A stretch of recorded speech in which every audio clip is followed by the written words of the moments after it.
Welcome to the quick SoundToolKit introductory guide. First of all, you need to run the SoundToolKit installer, provided to you by TECHMO representative. After the installation is complete, if corresponding option has been chosen, a SoundToolKit shortcut should appear on the desktop. Use it to run the SDK editor. A file dialog with the scene selection should appear. Open one of the scene folders and open the scene configuration file in the JSON format. This should open two windows, Editor window and Renderer window. Press the play button located in the bottom left of the editor window to start the scene. The Renderer window allows us to move around the acoustic scene. Press the right mouse button when in the Renderer window to capture the mouse. Use W, S, A, D, Q and E keys to move the camera. Use mouse to rotate the camera. In order to quickly switch the reflection effect on and off, press the R key. Detailed controls description is visible in the bottom left of the window. The editor window allows us to control the SoundToolKit settings. The Engine Settings tab is located on the right side of the window. Here you can control the parameters of the engine, including customization of the sound effects that are currently utilized in the scene, such as diffraction or reflection.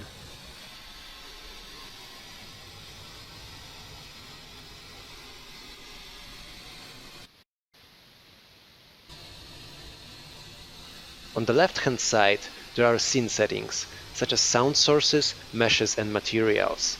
Here you can, for example, add new sound samples. To do so, right-click on the sound samples and select Open File. Choose a proper .wav or .ogg file and it will be added to the scene. You can then open the Sound Sources tab, select a sound source and change its playback so that the new sound file is played by it. Thanks again. Good morning. Let's look back at yesterday first of all, and we had some warm sunshine around after quite a misty and foggy start. The highest temperature was close to 25 this afternoon. Use play, stop and pause in the editor window to control the scene. Good morning. To load another scene, close the editor window and then reopen the SDK editor, selecting a different scene.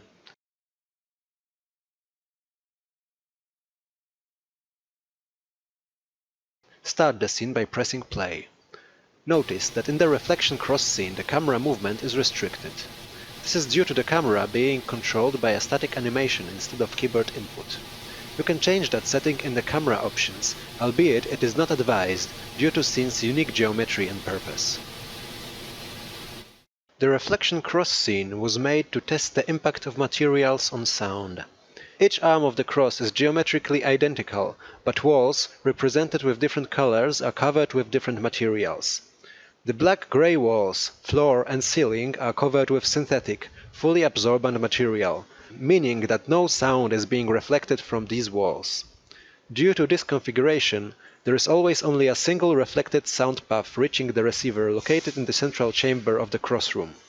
The sound path is reflected from the same material either once or twice, depending on which sound source did we choose.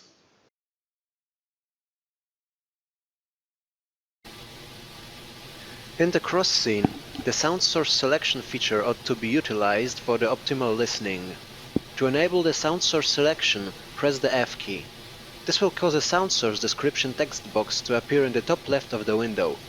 Press the V key to solo the playback of the currently selected sound source, that is, to start its playback and stop the playbacks of all other sources. Toggle between selected sound sources using keys C and Z.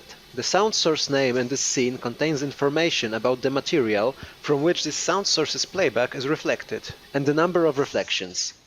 Notice the difference between materials and the difference between one reflection and two reflections from the same material.